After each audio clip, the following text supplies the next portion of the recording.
இந்த rock bottom touch பண்ண அப்படின்னு சொன்னீங்கல்ல, ஸோ அந்த மொமெண்ட்டில் என்னைக்காவது ஒரு நாள் யோசிச்சிருக்கீங்களா, அட எதுக்கு நம்ம இதை பண்ணுறோம், ஏன் இவ்வளோ கஷ்டப்படுறோம், நம்ம பேசாமல் விட்டுருலாமே, இல்லை வேற யாருக்காவது கை மாற்றி விட்டுருலாமே, நம்ம பாட்டில் கம்ஃபர்டபுளாக இருந்திருக்கலாமே ஒருவேளை அப்படி இருந்தால் இன்னும் லைஃப் ஜாலியாக இருந்திருக்குமோ அப்படின்ற மாதிரி என்னைக்காவது ஃபீல் பண்ணியிருக்கீங்களா, இல்லை வருத்தப்பட்டிருக்கீங்களா? கிடையாது, ஃபீல் பண்ணதே இல்லை.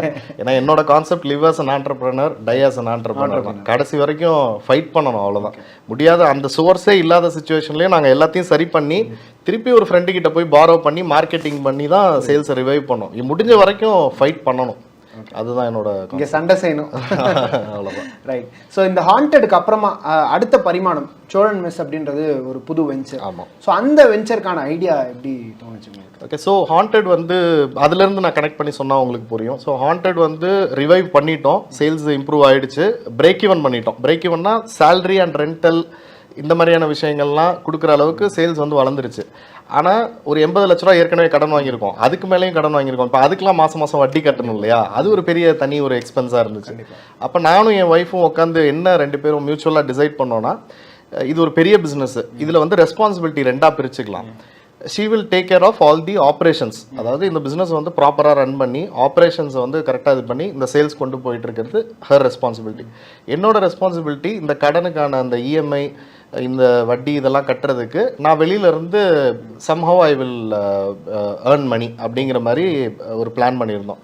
அதுக்கு என்ன பண்ணலாம் அப்படின்னு சில இது ஐடியாஸ் யோசிக்கும் போது ஆல்ரெடி செட்டினிஸ் நம்மக்கிட்ட சக்ஸஸ்ஃபுல்லாக இருந்துச்சு. ஸோ அதை வந்து ஃப்ரான்ச்சைஸ் பண்ணலாம். ஸோ பை ஃப்ரான்ச்சைசிங், ஏன்னா நம்ம ஒரு சக்ஸஸ் பண்ணியிருக்கோம், அந்த சக்ஸஸ் இன்னொருத்தருக்கும் கொடுத்தா we will start earning franchise fee and all that, ராயல்ட்டிஸ்லாம் வரும். ஸோ அதை வச்சு ஹாண்டட் கொஞ்ச நாள் ஃபண்டிங் பண்ணலாம்னு சொல்லி ஐ ஸ்டார்டட் ஃப்ரான்ச்சைசிங் செட்டினிஸ். ஃபஸ்ட்டு என்னோட க்ளோஸ் ஃப்ரெண்ட்ஸ் ஒரு 4 பேர், அதாவது அவங்களாம் எப்படின்னா என்னோட ஜேர்னி கூட இருந்து பார்த்துட்டே இருக்கிறவங்க.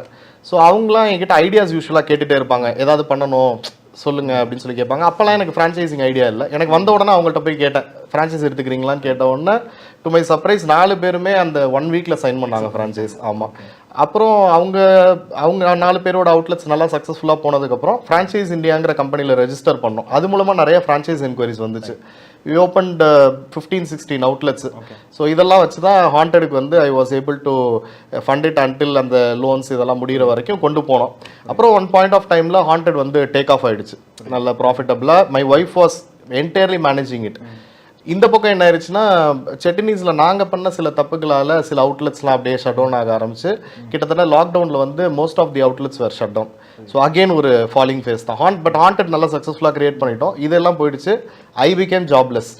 என் ஒய்ஃப் நல்லா மேனேஜ் பண்ணிட்டு இருந்தாங்க. நான் கிட்டத்தட்ட ஒரு 2-3 மாதம் வந்து நான் வீட்டில் சும்மா தான் இருந்தேன். She was managing haunted, she was earning. எனக்கு பண்ணுறதுக்கு எதுவுமே இல்லை, வீட்டிலே இருந்தேன். இன்ஃபேக்ட் ஒரு தடவை எங்கள் அப்பா கூட கேட்டாங்க, என் ஒய்ஃப் பேர் பிரசனா, என்னடா பிரசனா தான் எல்லாமே பார்த்துக்கிறேன், அவன் எதுவும் செய்கிறதுக்கு எதுவுமே இல்லையாங்கிற மாதிரி. காலைல எழுந்திருப்பேன், டீ குடிப்பேன், திருப்பி வருவேன், யோசிப்பேன் என்ன பண்ணலாம் அப்படின்னு சொல்லிட்டு இப்படி தான் இருந்தோம்.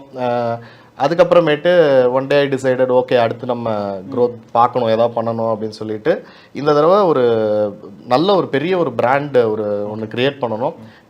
என்ன கான்செப்டில் பண்ணலான்னா, இங்கே வந்து சைனீஸ் ஃபுட் இருக்குது, மெக்சிகன் ஃபுட் இருக்குது, வேறு ஒரு ஊரோட ஃபுட்டுக்கு இங்கே இருக்குது. நம்ம ஊரோட ஃபுட்டை உண்மையிலேயே அங்கே போய் நம்ம அந்த ஃபுட்டை எடுத்துகிட்டு வரலான்னு சொல்லி ஒரு பெரிய ஃபுட் ட்ரிப் ஒன்று போனேன். அந்த டைமில் எவ்வளோ ப்ரெஷர் இருந்துச்சு, இருந்தாலும் அதெல்லாம் தள்ளி வச்சுட்டு பண்ணுறது நல்லா பண்ணணும். நீங்கள் சொன்ன மாதிரி இங்கே இருக்கவங்களுக்கு நல்ல ஒரு ஃபுட்டு நம்ம ப்ரொவைட் பண்ணணும்னா அது மாதிரி நம்ம மெனக்கெட்டு பண்ணணும்னு சொல்லி என் ஃப்ரெண்டு ஒருத்தரை கூட்டிகிட்டு ஒரு பெரிய ஃபுட் ட்ரிப் போய் அங்கே இருக்கக்கூடிய வித்தியாசமான ரெசிபீஸு, ஆல்மோஸ்ட் எக்ஸ்டிங்க்ட் ஆகிற ஸ்டேஜில் இருக்க நிறைய ரெசிபிலாம் நானேவே போய் பர்சனலாக கற்றுக்கிட்டேன்.